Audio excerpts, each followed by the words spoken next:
तुलसी के एक फैसले से फिर बिफर पड़ी नंदिनी। अंश से भी बड़ा हैवान बना रियो टीवी के पॉपुलर सीरियल क्योंकि सास भी कभी बहू थी। दो में एक साथ कई महाट्विस्ट आने वाले हैं। सीरियल में दिखाया जाएगा कि तुलसी का एक और फैसला नंदिनी का दिमाग घुमा देगा। वहीं रियो अपने पिता का बदला लेने पर उतारू हो जाएगा। शो में एक साथ कई महाट्विस्ट आने वाले हैं। स्मृति ईरानी स्टारर ये शो लगातार अपने ट्विस्ट और टर्न्स के कारण चर्चा में बना हुआ है। बीते दिन आए एपिसोड ने भी शो में लोगों का दिल जीतने में कोई कमी नहीं छोड़ी। सीरियल में दिखाया गया कि तुलसी का एक फैसला फिर से नंदिनी का माथा घुमा देता है। वहीं रियो अपना खौफनाक रूप परिवार को दिखाने के लिए तैयार है। तो चलिए एक नज़र डालते हैं। क्योंकि सास भी कभी बहू थी दो में आने वाले मोड पर स्टार प्लस के पॉपुलर सीरियल क्योंकि सास भी कभी बहू थी दो में एक साथ कई ट्विस्ट देखने को मिल रहे हैं। गौतम घर छोड़कर जाने लगेगा लेकिन तुलसी उसे रोक लेगी। तुलसी कहेगी कि तू चाहता है कि करण इस घर में मदद न करे तो वो बिल्कुल नहीं करेगा। मैं उसकी एक पैसे की मदद नहीं लूंगी लेकिन तू घर को छोड़कर मत जा। तुलसी की बात पर नंदिनी भड़क जाएगी और वो बोलेगी कि आप किस तरह से भेदभाव कर रही हैं। आप करण से उसका हक छीन रही हैं। लेकिन तुलसी कहेगी कि मैं एक बेटे के लिए दूसरे को नहीं छोड़ सकती। तुलसी सबके सामने पूछेगी कि रियो को पावर ऑफ अटॉर्नी देने का उसका फैसला गलत था, जिस पर सब न बोलेंगे। ऐसे में नंदिनी ये बोलकर चली जाएगी कि ये बहुत अच्छा तरीका है मेरा मुंह बंद कराने का। नंदिनी की बात से तुलसी का दिल टूटेगा। परेशानी में पार्थ का सहारा वैष्णवी बनेगी।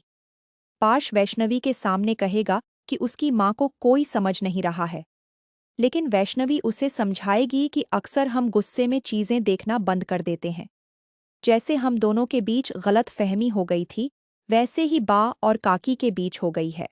पार्थ की परेशानी को वैष्णवी छुटकी में दूर कर देगी। पार्थ वैष्णवी से मिलने के बाद खुशी खुशी घर लौटेगा। उसे देखकर नंदिनी का चेहरा भी मुस्कुरा जाएगा। वो पार्थ को सलाह देगी कि उसे वैष्णवी को प्रपोज करना चाहिए। नंदिनी उससे पहले कहेगी कि हमें एक पार्टी रखनी चाहिए, लेकिन पार्थ मना करेगा। ऐसे में नंदिनी कहेगी कि क्यों न सगाई और प्रपोजल एक ही दिन हो जाए। दूसरी तरफ नियति के चेहरे से मुस्कान गायब होगी, जिसे देख रियो उसे संभालने की कोशिश करेगा। रियो को देख नियति कहेगी कि तेरे डैड अंश बिल्कुल ऐसे ही दिखते थे। लेकिन रियो जवाब देगा कि मैं उनसे ज्यादा खतरनाक बनूंगा। उन्होंने जो वीरानियों के साथ नहीं किया मैं वो करके दिखाऊंगा। दामिनी और नंदिनी में बहस छिड़ जाएगी। दामिनी कहेगी कि करण का इस घर में मदद न करना बिल्कुल सही है।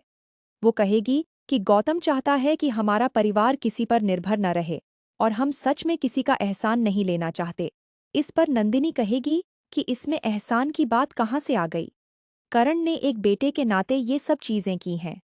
क्योंकि सास भी कभी बहू थी दो में आएंगे देखने को मिलेगा कि पार्थ और वैष्णवी की सगाई की रस्में शुरू होती हैं। नंदिनी बतौर सास रस्में शुरू करती है, लेकिन दूसरी ओर रियो कहता है कि तुम दोनों को तो मैं अलग करके रहूंगा और ये मेरा वादा है। दोस्तों आज का कहानी आपको कैसे लगा कमेंट करें। पसंद आए तो लाइक शेयर चैनल और सब्सक्राइब करना न भूले। Thank you.